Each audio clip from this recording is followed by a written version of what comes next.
Let's take a closer look at perhaps the last natural paradise in the area between the main Danube and the surrounding wetlands. We will find ourselves in the space of a special light scene, rhythmically divided in the vertical position of trees and plants and the horizontal beauty of lake surfaces and swamplands.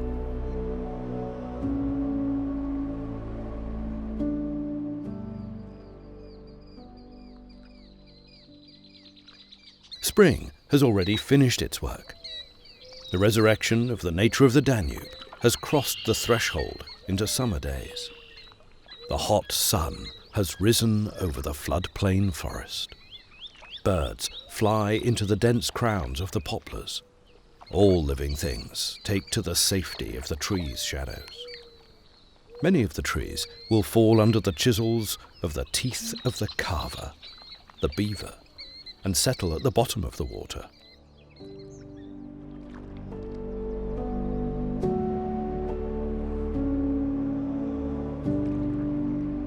The grass snake finds its way between the water lilies, water chestnuts and fern as if it wants to give us a tour of its community. Accompanied by croaking frogs and the jerky flight of a dragonfly, a curious swan swims around a split alder trunk drowned below the surface, which has blackened in its length and has hardened like metal. Alder grows over these areas, and poplar minarets rise above them.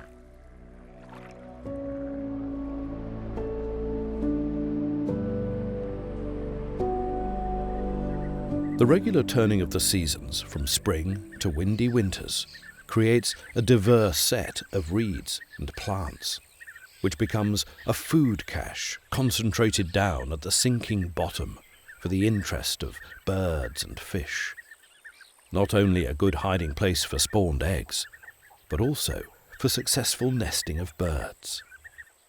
In a moment, on a hot summer evening, fish leave the coolness of the depths looking for food.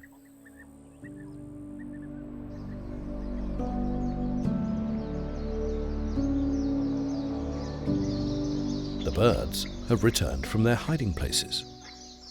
Some land on the water surface or wet, shallowly flooded gravel. Others wade through swampy reeds to feed themselves and their offspring in the nests. The sun gilds, then deepens into purple as the core of a split alder meanders into the darkness of night.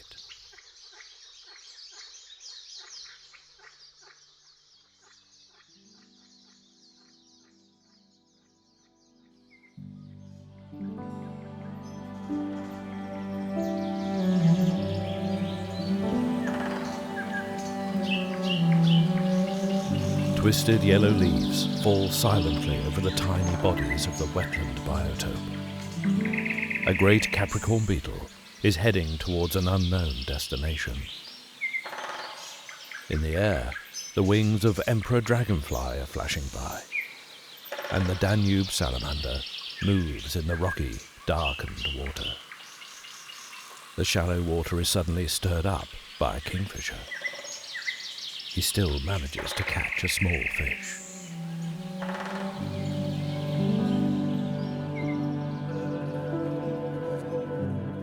The deep crowns of the poplars and willows will soon lose their leaves.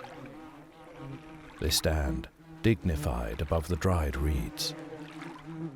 After centuries, some have shriveled up and become the home of birds and insects. The trees seem to breathe through the holes created by the work of diligent woodpeckers and the dangerous hornets who have made the trees their home.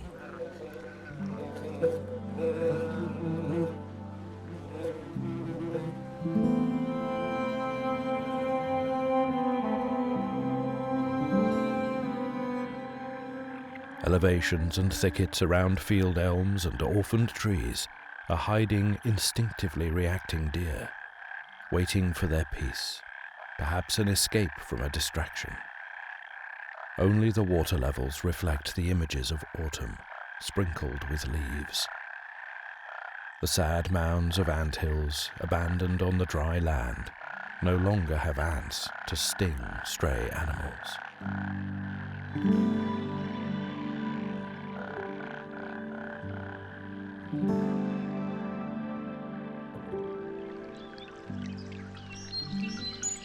The plants are already drying up and gradually hibernating in the roots to survive the winter until spring sprouting. Even fish are slowing down communication amongst themselves. The living world of mosquitoes has disappeared above them. A wolf spider makes its last run on the gravel field. Autumn appears to burn all around, with the illusion of carpets of smouldering leaves.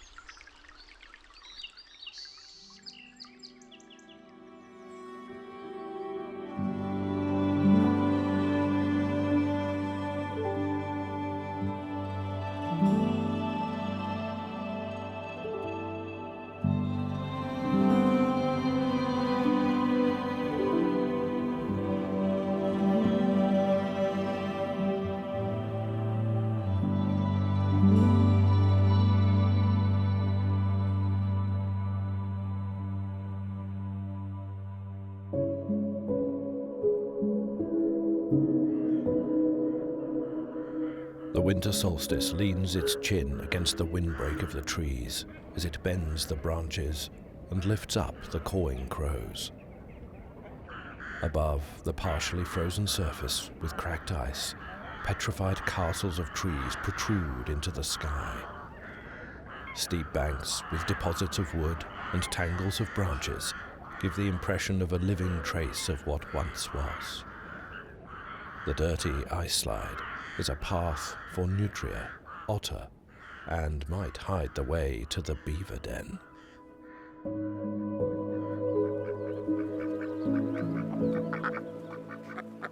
The wide wetland is a reserved wintering ground for important guests. Ducks, as well as other birds, land and take off again, as if they are looking for their firm decisions about which of the lakes, bays, and water corners will be the right place for wintering. In the water depressions, the movement of carp, pike, and other fish are slowing down.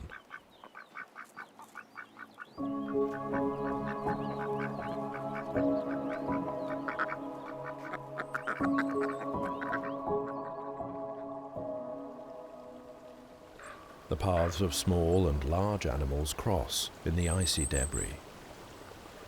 The ducks are disturbed by a sneaking fox.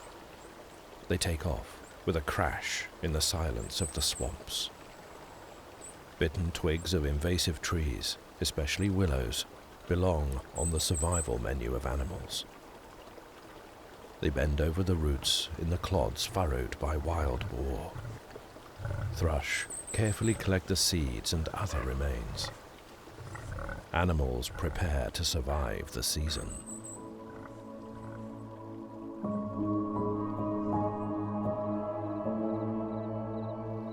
Nature can be cruel in winter.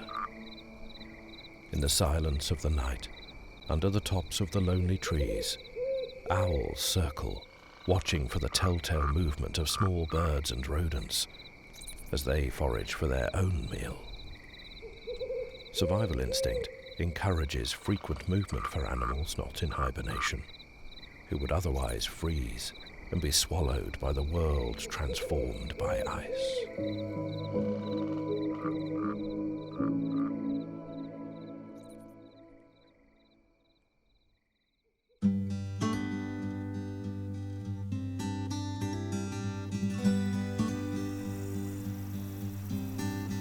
Spring has finally sprouted the constricted life in the floodplain forest.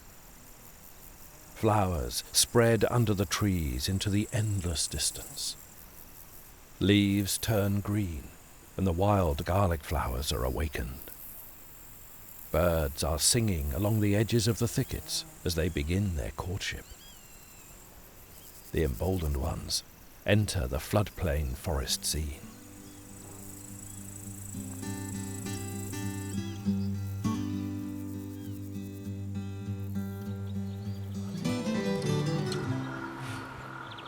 The occupants of the anthills are still waiting for the leaves in the willow branches above them to bud. The curious violet oil beetle retreats, looking for an escape from the monstrous stag beetle.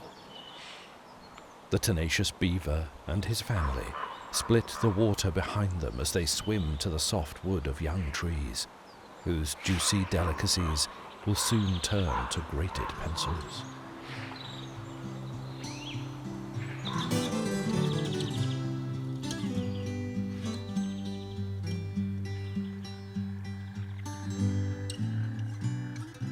Under the butterfly's wings, young reeds come to life.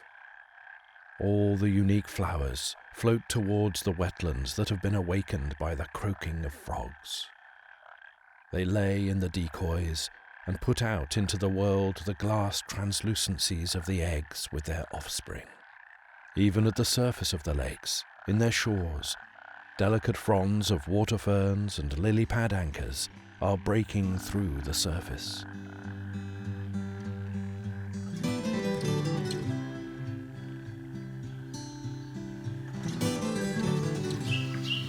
The woodpecker, once again, knocks out a rhythmic message, inviting to life the badger, the snake, and other latecomers, or those who are yet to arrive to work. Under the wings of a sea eagle, the Danube fills the riverbed with fresh water and new gravel from the spring flood. It lifts and tears at the banks, branches out and goes wild far beyond the horizon. The dizzying cycle of nature continues.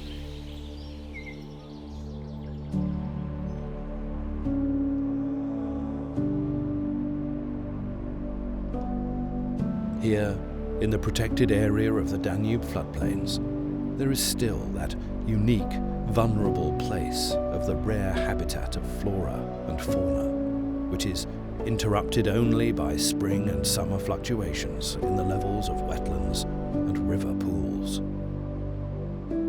Just the awareness of the existence of this territory evokes an appeal to the conscience of each of us to protect this living organism of the country, a miraculous window of education in which present and future visitors would discover and share this natural beauty at any time of the year.